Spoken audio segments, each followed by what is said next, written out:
Friends, എല്ലാവർക്കും പുതിയൊരു വീഡിയോയിലോട്ട് സ്വാഗതം. ഇന്നൊരു വെറൈറ്റി വീഡിയോ കേട്ടോ. ഞങ്ങളെ SYSൻ്റെ മീലാദ് സമാപനം നീലഗിരിയിൽ വെച്ചിട്ടൊരു ജാഥ നടക്കും. അപ്പോൾ അതിന് ഞങ്ങൾ പ്രവർത്തകർ പോയിക്കൊണ്ടിരിക്കുകയാണ്. അപ്പോൾ ഞങ്ങൾ ബസ്സിൽ ഏകദേശം 50ഓളം പ്രവർത്തകരിട്ട്. അപ്പോൾ ഞങ്ങൾ നമ്മളെ വഴിക്കളവ് ചെക്ക് പോസ്റ്റിലാട്ടോ അപ്പോൾ ഉള്ളത്. അപ്പോൾ ചെക്ക് പോസ്റ്റ് ഞങ്ങൾ പാസ് റെഡിയാക്കാൻ വേണ്ടിയിട്ട് ഞങ്ങളിപ്പോൾ വെയിറ്റ് ചെയ്ത് നിൽക്കുകയാണ്. ഇൻഷാ അല്ലാഹ് അല്പസമയത്തിനകം പാസ്സൊക്കെ കിട്ടി ഞങ്ങൾ യാത്ര പുറപ്പെടും. അപ്പോൾ നീലഗിരി വിശേഷങ്ങളും നമ്മളെ നാടുകാണി ചുരം വിശേഷങ്ങളും ഒക്കെയാണ് നമ്മൾ ഈ വീഡിയോയിലുള്ളത്. അപ്പോൾ എല്ലാവരും സ്കിപ്പ് ചെയ്യാതെ മുഴുവനും കണ്ട് സപ്പോർട്ട് ചെയ്യുക, ലൈക്ക് ചെയ്യുക, കമൻറ്റ് ചെയ്യുക. സബ്സ്ക്രൈബ് ചെയ്യാത്ത കൂട്ടുകാർ വീഡിയോ കാണുന്നുണ്ടെങ്കിൽ സബ്സ്ക്രൈബ് ചെയ്യാൻ മറക്കരുത്. അപ്പോൾ നേരെ നമുക്ക് വീഡിയോയിലോട്ട് പോവാം.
والهادي بالعربي يا حبيب السلام يا رسول الله صلوات الله يا حبيب مثل حسنك رأيا يا رسول الله أردت يا وجه سروري يا حبيب الله يا نبي سلام عليكم يا رسول سلام عليكم يا حبيب سلام عليكم يا رسول الله صلوات الله عليكم يا حبيب الله أنت زمزم أنت بدر إلى حضرة نبينا وشفيعنا وحبيبنا محمد صلى الله عليه وسلم.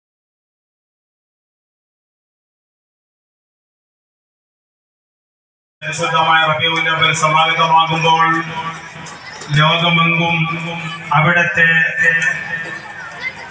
വാദാനകൾ പുകഴ്ത്തി പറയുകയും അവിടത്തെ തിരുചര്യകൾ ജീവിതത്തിൽ പകർത്തുകയും ഇതുവരെയും ഇവിടെ വന്നത് മുതൽ ഇപ്പോഴും അവർ ചെയ്തുകൊണ്ടിരിക്കുന്ന അമലുകളൊക്കെ നമ്മുടെയൊക്കെ വിശ്വാസത്തിന്റെ ഭാഗമായി നമുക്ക് ഉൾക്കൊണ്ടവരാണ്. ഖാതിമുൽ അംബിയാ ത്വഹ റസൂലുള്ളാഹി സ്വല്ലല്ലാഹു അലൈഹി വസല്ലം തങ്ങൾ അങ്ങകലെ മദീനയിൽ നിന്ന് ആ റൗള ശരീഫിലെ പച്ചക്കുബ്ബക്ക് താഴെ നിന്നുകൊണ്ട് വീക്ഷിച്ചു കൊണ്ടിരിക്കുന്നു. നാം ഓരോ സ്വലാത്ത് ചൊല്ലിക്കൊണ്ട് മുന്നോട്ട് പോകുമ്പോഴും നമ്മുടെ മേൽ അല്ലാഹു 10 സ്വലാത്ത് ചൊല്ലിക്കൊണ്ടിരിക്കുന്നു. നാം ചെയ്ത 10 തിന്മകൾ മായ്ക്കപ്പെടുന്നു. 10 നന്മകൾ നമുക്ക് നമ്മുടെ ഏടിൽ വർദ്ധിപ്പിക്കുകയാണ്. അല്ലാഹു അത്തരത്തിൽ കബൂൽ ചെയ്യുന്ന ഒരു പ്രവർത്തനമായ അമലായി ഇന്ന് നാം ചെയ്ത ഈ പ്രവർത്തനം അല്ലാഹു കബൂൽ ചെയ്യുമാറാവട്ടെ. ആമീൻ എന്ന് പ്രാർത്ഥിക്കുകയാണ്. ആ നബി തങ്ങളുടെ സംസ്ഥാന കാര്യദർശി കോഴിക്കോട് കാളിയുമായ സയ്യിദ് മുഹമ്മദ് കോയത്തങ്ങൾ ജമീലി അവറുകളാണ്. തങ്ങളവറുകളെയും വേദിയിലേക്ക് സ്വാഗതം ചെയ്യുകയാണ്. മുഖ്യപ്രഭാഷണം നിർവഹിക്കുന്ന സുന്നിയ സംഘത്തിന്റെ സംസ്ഥാന വൈസ് പ്രസിഡന്റും സംസ്ഥയുടെ മലപ്പുറം ജില്ലാ ജനറൽ സെക്രട്ടറിയുമായ ഉസ്താദ് മുത്തലി മൊയ്തീൻ ഫൈദി അവറുകളെയും വേദിയിലേക്ക് സ്വാഗതം ചെയ്യുന്നു. പ്രമേയ പ്രഭാഷണം നിർവഹിക്കുന്ന സുന്നിയ സംഘത്തിന്റെ സംസ്ഥാന സെക്രട്ടറിയും മീലാദ് ക്യാമ്പയിന്റെ കൺവീനറുമായ അംസറഹ്മാനി കൊണ്ടുവന്നവരുടെയും വേദിയിലേക്ക് സ്വാഗതം ചെയ്യുന്നു. ഇവിടെ നേരത്തെ സംസ്ഥാന കമ്മിറ്റി മുഖ്യാതിഥിയായി ഇവിടെ പങ്കെടുക്കുമെന്ന് പ്രതീക്ഷിക്കുന്ന ഈ ഗൂഡല്ലൂർ നിയോജക മണ്ഡലത്തിന്റെ MLA ശ്രീ അഡ്വക്കേറ്റ് മഞ്ജയ ശീലൻ എന്നിവരെയും ഈ യോഗത്തിലേക്ക് സ്വാഗതം ചെയ്യുന്നു. സുന്നിയ സംഘ സംസ്ഥാന ഭാരവാഹികളായ ശരീഫ് ദാരി നീലഗിരി, അതുപോലെ തന്നെ ഇവിടെ വേദിയിൽ സന്നിഹിതരായ നീലഗിരി ജില്ലയിലെ സമസ്തയുടെയും പോഷക ഘടകങ്ങളുടെയും ഭാരവാഹികളായ PK മുഹമ്മദ് അലി ബാക്കവി, AM ഷരീഫ് താലബി, അബൂബക്കർ ബാക്കവി, മൊയ്ൻ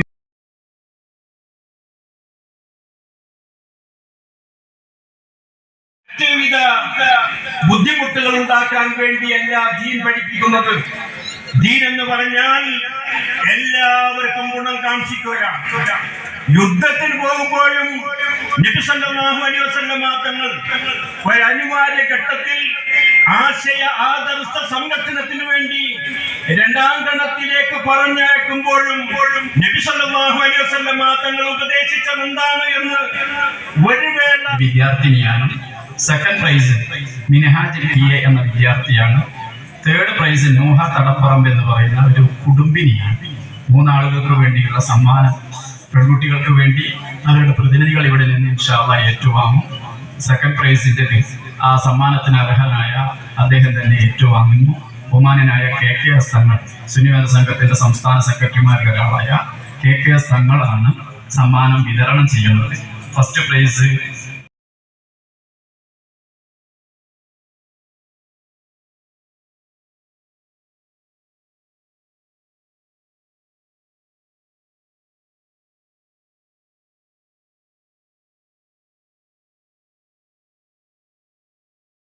പ്രിയപ്പെട്ട പ്രവാചകനായി നിയുക്തനാകുന്നത്. ലോകത്തിന്റെ അന്ത്യപ്രവാചകനാണ് മുഹമ്മദ് നബി സല്ലല്ലാഹു അലൈഹി വസല്ലം തങ്ങൾ. ഒരുപാട് ചിന്തിക്കാനും ആലോചിക്കാനും കാര്യങ്ങൾ ഉൾക്കൊള്ളുന്നതാണ് പ്രവാചക നിയോഗങ്ങളുടെ ഒക്കെ ചരിത്രം. ഒന്നാമത്തെ മനുഷ്യനെ തന്നെ അല്ലാഹു തആല പ്രവാചകനായി നിയോഗിച്ചു. നുബുവത്തിന്റെ പ്രവാചകത്വത്തിന്റെ അനുഗ്രഹമാണ് ലോകത്തിന്റെ നിലനിൽപ്പ് എന്നാണ് ആത്മീയ പണ്ഡിതന്മാർ ലോകത്തെ പഠിപ്പിച്ചിട്ടുള്ളത്. ഒന്നാമത്തെ മനുഷ്യനെ തന്നെ പ്രവാചകനാക്കിയതിലൂടെ ലോകത്തിന്റെ അനുഗ്രഹീതമായ നിലനിൽപ്പാണ് അല്ലാഹു തആല ഉറപ്പുവരുത്തുന്നത്. അങ്ങനെ മഹാനായ ആദം നബി അലൈഹിസ്സലാം മുതൽ വിവിധ കാലഘട്ടങ്ങളിൽ വിവിധ സമൂഹങ്ങളിലേക്ക് അല്ലാഹു തആല പ്രവാചകന്മാരെ നിയോഗിച്ചു. 25 പ്രവാചകന്മാരുടെ പേര് പരിശുദ്ധമായ ഖുർആൻ പരാമർശിച്ചു. 1-ലധികം പ്രവാചകന്മാരുടെ പേര് പരിശുദ്ധമായ ഖുർആൻ ആവർത്തിച്ച് പരാമർശിച്ചിട്ടുണ്ട്. അവസാന പ്രവാചകനാണ് മുഹമ്മദ് റസൂലുള്ളാഹി സ്വല്ലല്ലാഹു അലൈഹി വസല്ലം തങ്ങൾ. മുത്തുനബി അല്ലാഹു തആല നിയോഗിക്കുന്നത് ലോകത്ത് ആ കാലഘട്ടത്തിൽ പ്രസക്തമായ ഒരു സമൂഹമായി നിലനിന്നിരുന്ന ഒരു തലമുറയിലേക്കല്ല നിയോഗിച്ചത്. അന്ന് AD 4-5 നൂറ്റാണ്ടുകളൊക്കെ ചരിത്രം പരിശോധിച്ചാൽ ബോധ്യപ്പെടും.